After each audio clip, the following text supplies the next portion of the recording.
सुंदरपुर नाम के कस्बे में जनवरी की ऐसी कड़ाके की ठंड पड़ रही थी कि मानो सूरज देवता भी रजाई ओढ़कर सो गए हों। कोहरा इतना घना था कि अगर आप हाथ आगे बढ़ाएं तो अपनी उंगलियां भी धुंधली नजर आएं। छतों से ओस की बूंदें टपक रही थीं।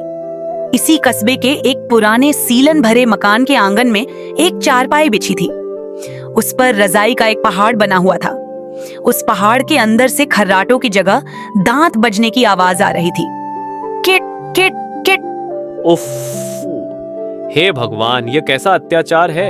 आज तो लग रहा है यमराज ने अपना फ्रिज खुला छोड़ दिया है। मेरी नाक की तो कुल्फी जम गई है। अरे बाप रे, बाहर तो सफेद धुआं है। कोई पागल ही होगा जो इस मौसम में रजाई से बाहर निकलेगा। ये पड़ोस के चिंटू के खांसने की आवाज है। जरूर बाहर अलाव जला रहा होगा। आह, जलती हुई लकड़ी की वो खुशबू, और शायद अदरक वाली चाय भी बन रही होगी। एक मैं हूं अभागा, यहाँ ठंडे बिस्तर पर पड़ा हूं। न कोई चाय देने वाला, न कोई आग सुलगाने वाला। ये जीवन अब और नहीं जिया जाता। ये ठंड तो मेरी हड्डियों का पाउडर बना देगी।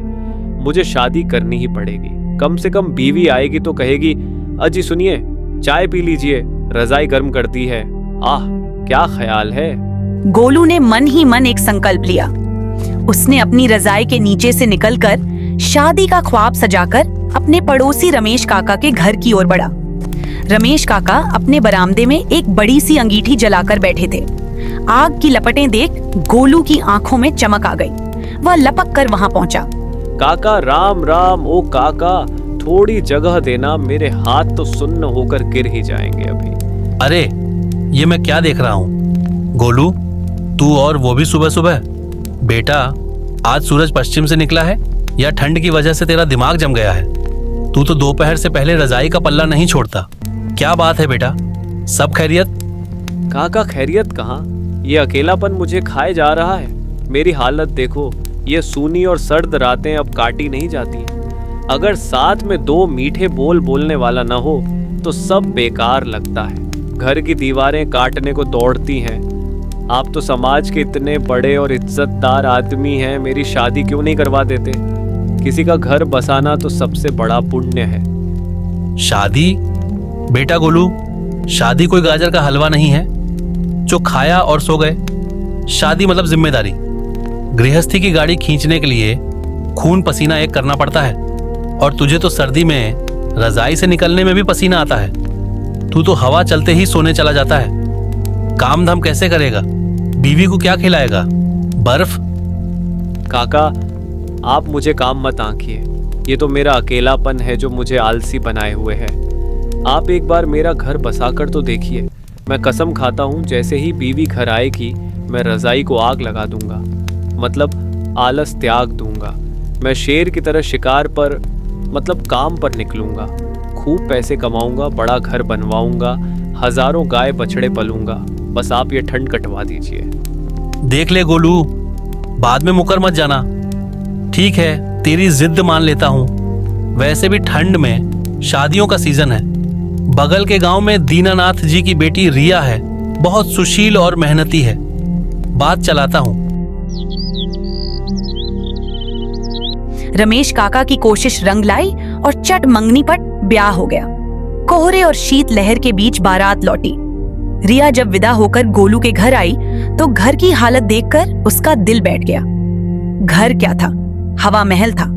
खिड़कियों के शीशे टूटे थे, दरवाजों के नीचे से हवा आ रही थी।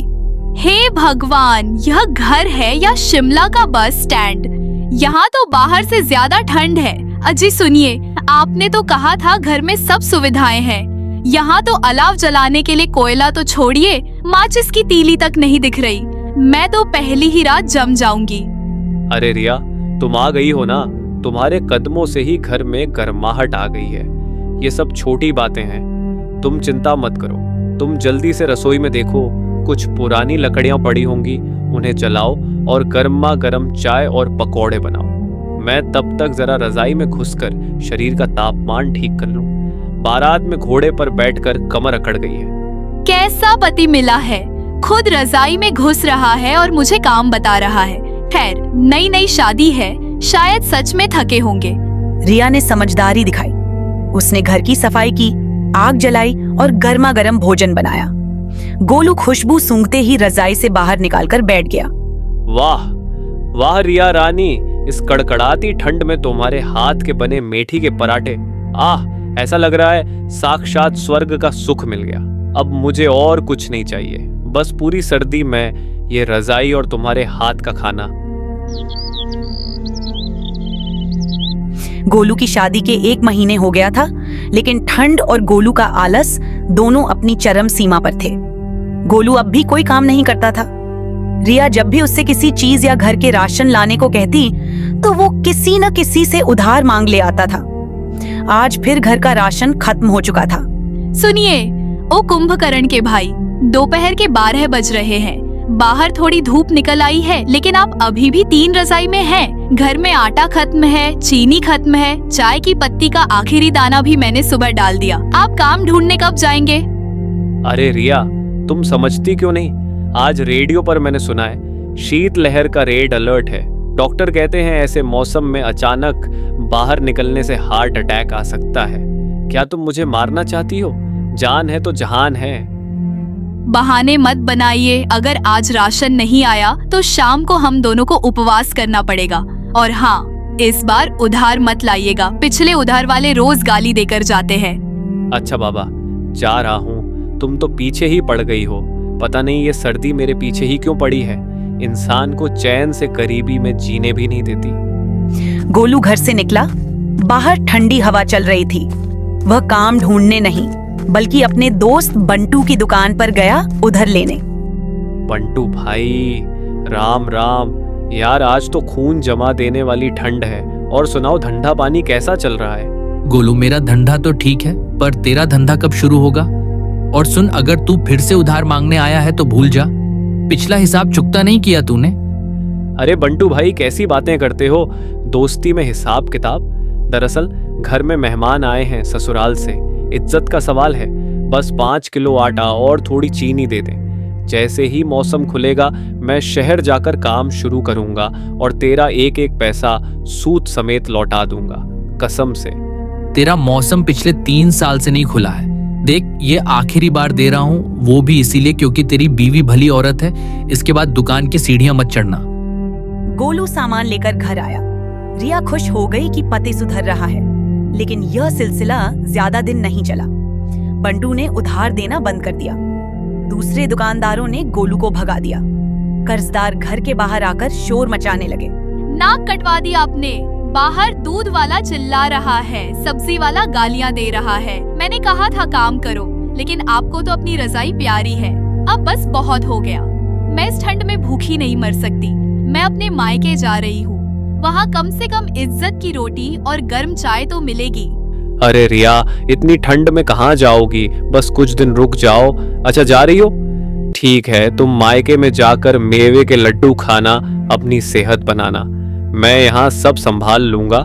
जैसे ही मेरी बड़ी डील फाइनल होगी तो तुम्हें लेने आऊंगा। रिया अपना बैग उठाकर चली गई। उसके जाते ही गोलू की दुनिया उजड़ गई। अब न खाना बनाने वाला कोई था, न कोई घर संभालने वाला। 2 दिन गोलू ने पानी पीकर काटे। तीसरे दिन रिया की याद और भूख ने उसे तोड़ दिया। बेटा गोलू, मामला जम गया है। चूहे पेट में कबड्डी खेल रहे हैं और बाहर यमराज भैंसा लेकर टहल रहे हैं।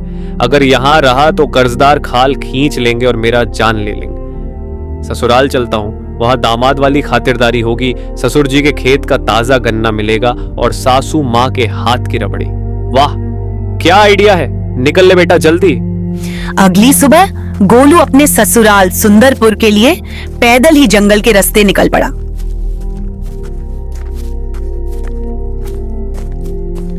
सफर बहुत लंबा था। चलते चलते गोलू बहुत थक गया, लेकिन अब तक उसका ससुराल नहीं आया था। उफ, हे भगवान, पैदल चलते चलते तो मेरे पैर जैसे लकड़ी के हो गए हैं। रास्ता तो खत्म होने का नाम ही नहीं ले रहा। काश कोई लिफ्ट मिल जाती या कोई जानवर ही मिल जाता। कोई कुत्ता भी बाहर नहीं है। मैं ही बेवकूफ हूँ जो पैदल निकला। तभी थोड़े दूर और पैदल चलने उसे सड़क किनारे एक तगड़ा हष्ट-पुष्ट घोड़ा दिखाई दिया। घोड़ा भी ठंड से बचने के लिए एक पेड़ से सटकर खड़ा था। वाह, जय बजरंग बली, साक्षात भगवान का भेजा हुआ हीटर। क्या शानदार जानवर है। इसकी पीठ पर बैठकर जाऊंगा तो नीचे से शरीर की गर्माहट मिलेगी और जमीन की ठंडक से बच जाऊंगा। बेटा गोलू, ये मौका मत चूक।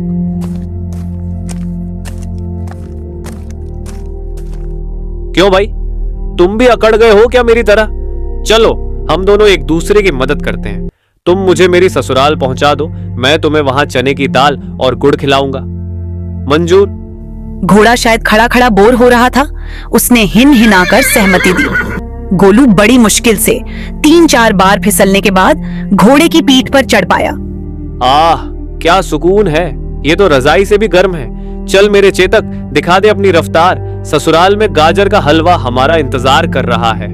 गोलू ने जैसे ही एड लगाई, घोड़ा, जो शायद किसी रेस का घोड़ा था, हवा से बातें करने लगा। ठंडी हवा अब गोलू के चेहरे पर आरी की तरह चल रही थी। उसकी टोपी उड़ गई। अरे मैया, ओ भाई धीरे। अरे ये तो तूफान मेल है। मेरे कान गिर गए क्या? ओए रोक, मैं जम गया हूँ, मेरी कुल्फी बन गई है। रोक दे भाई, मैं मजाक कर रहा था। घोड़ा नहीं रुका। वह गोलू को ससुराल के पास वाले जंगल तक ले गया और एक झटके से उसे नीचे पटक दिया। गोलू धड़ाम से गीली घास पर गिरा। हाय मेरी कमर। ओ कमबख्त जानवर, मैंने तुझे सवारी समझा था, तू तो रोलर कोस्टर निकला। मेरी हड्डियां हिला दी। अगर तुझे खुला छोड़ा तो तू किसी और गरीब की जान ले लेगा। तुझे तो मैं यहीं सजा दूंगा।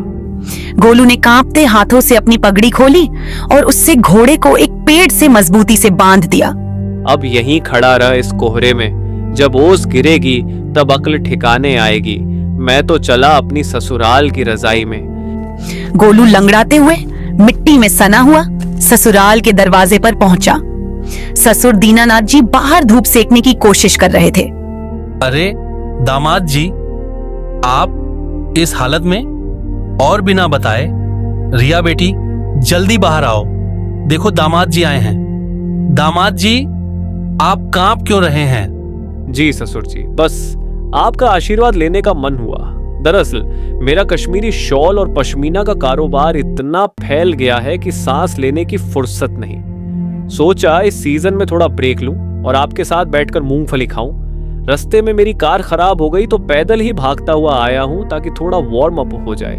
कार? इनके पास साइकिल तो है नहीं, और पश्मीना का बिजनेस, खुद का स्वेटर जगह जगह से उधड़ा हुआ है। जरूर वहाँ उधार वालों ने कपड़े उतार लिए होंगे, इसीलिए यहाँ जान बचाने आए हैं। रिया सब समझती थी, लेकिन उसने पिता के सामने पति का मान रखा। आइए अंदर आइए, मैं आपके लिए गर्म पानी और अदरक वाली चाय लाती हूँ। आहा रिया, तुम्हारे हाथ की चाय तो अमृत है। शरीर में जान आ गई। और ससुर जी, आज खाने में वो सरसों का साग और मक्के की रोटी बन सकती है क्या? बहुत दिन हो गए देसी खाना खाए। अभी गोलू पकौड़े तोड़ ही रहा था कि बाहर कोहराम मच गया। गांव के मुखिया गजोधर रोते पीटते अंदर आए। दीनानाथ भाई, मैं तो लुट गया। मेरा नूरा, मेरा प्यारा घोड़ा 5 दिन हो गए इस जानलेवा कोहरे में न जाने कहां ठिठुर रहा होगा। मैंने पूरा इलाका छान मारा पर वो नहीं मिला। वो मेरा सबसे कीमती घोड़ा। गोलू के कान खड़े हो गए। घोड़ा? 5 दिन? कोहरा?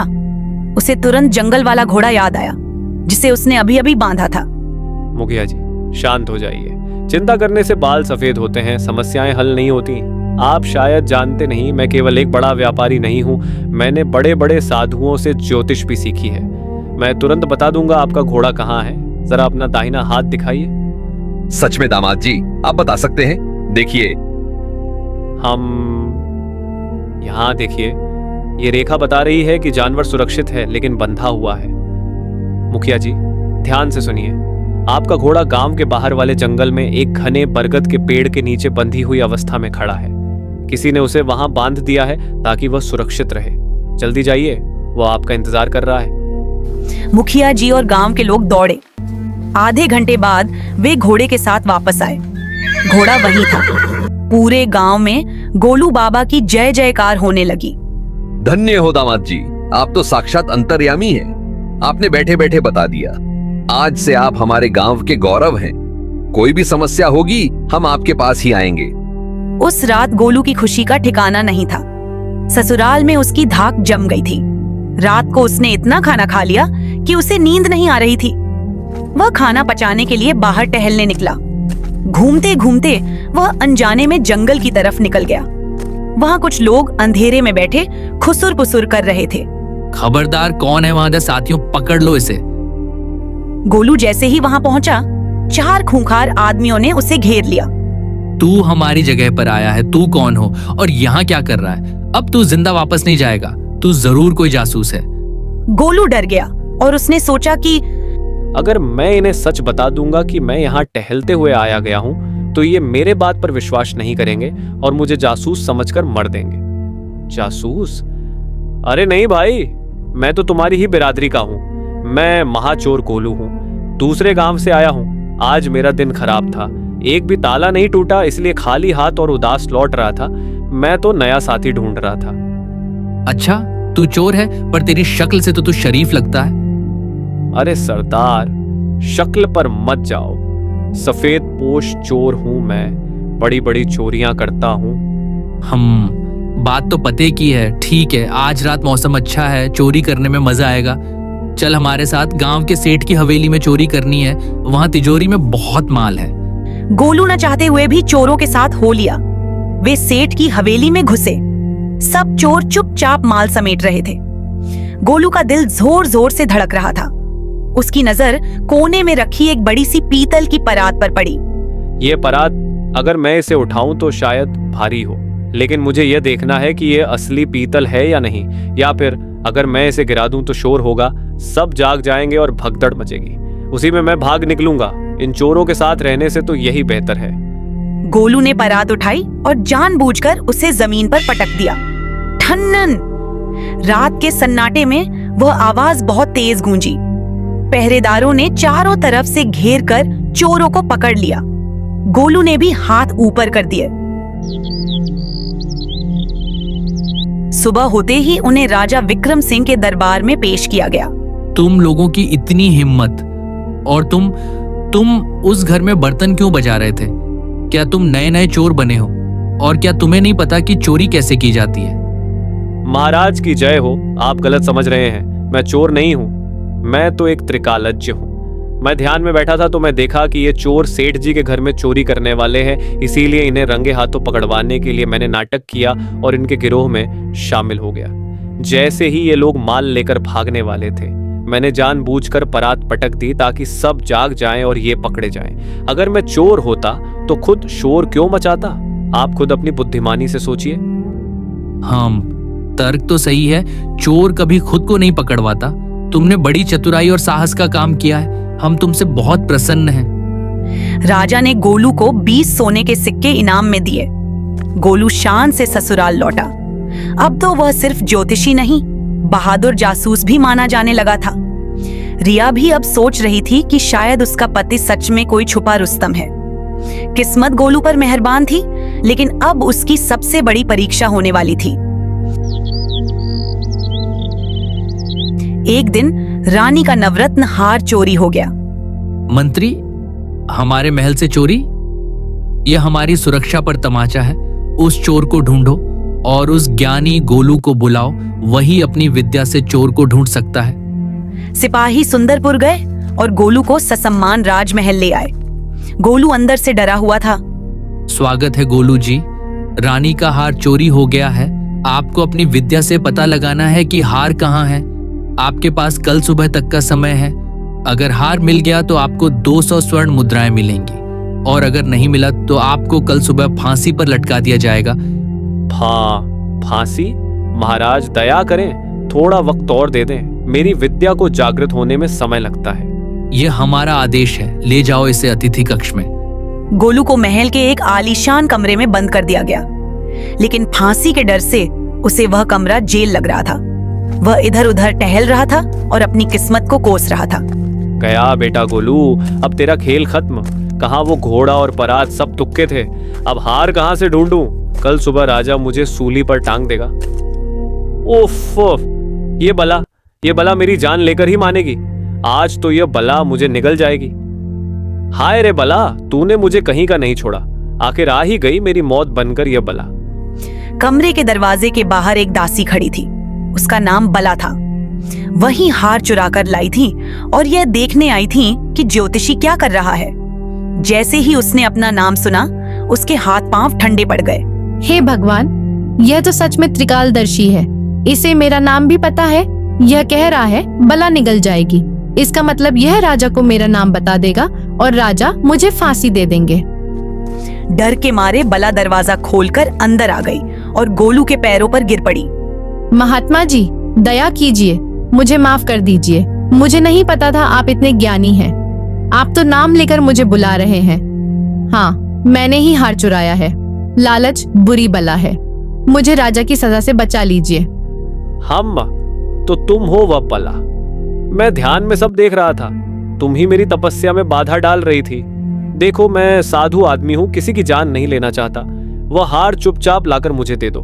मैं राजा से कहूंगा कि हार मुझे अपनी दिव्य दृष्टि से महल के बगीचे में पड़ा मिला। तुम्हारा नाम नहीं आएगा, लेकिन खबरदार जो आगे से चोरी की तो। धन्यवाद महाराज, आप देवता हैं। मैं अभी हार लाती हूँ। बला ने हार लाकर दे दिया। गोलू ने चैन की नींद सोई। अगले दिन दरबार लगा। महाराज, मेरी साधना सफल हुई। चोर डर के मारे हार को राजमहल की दीवार के पास एक झाड़ी में छिपा गया था। ये लीजिए आपका हार। अद्भुत, अविश्वसनीय। गोलू जी, आपने साबित कर दिया कि ज्ञान से बड़ा कोई बल नहीं। यह लीजिए अपना इनाम, 200 स्वर्ण मुद्राएं और शाही सम्मान। धन्यवाद महाराज। बस मुझे अब घर जाने की आज्ञा दें। ये राजकाज मुझे रास नहीं आ रहा। मुझे मेरे गांव की शांति और मेरा घर याद आ रहा है। गोलू सारा धन और सोने के सिक्के लेकर गांव लौटा। रिया उसे देखकर दंग रह गई। देखती क्या हो भाग्यवान, मैंने कहा था ना, जब वक्त बदलेगा तो किस्मत भी बदलेगी। देखो मैं क्या क्या लाया हूं। गोलू अपनी पति रिया के साथ अपने गांव आ गया। गोलू ने सबसे पहले बंटू का और बाकी सभी का उधार चुकाया। फिर उसने एक शानदार पक्का मकान बनवाया। उस मकान में उसने बड़े बड़े गद्देदार सोफे और आरामदायक पलंग लगवाए। मान गए आपको। मुझे लगा था आप बस सोना जानते हैं, लेकिन आपने तो सच में कमाल कर दिया। अब तो कोई बड़ा व्यापार शुरू करोगे ना? अरे पगली, शेर जब शिकार करके लौटता है तो आराम करता है। और वैसे भी मौसम कितना सुहाना है। अब मैं कुछ दिन सिर्फ आराम करूंगा। और हाँ, खाने में आज क्या बना है? और इस तरह गोलू ने अपनी किस्मत और तुक्कों से अपनी गरीबी दूर की।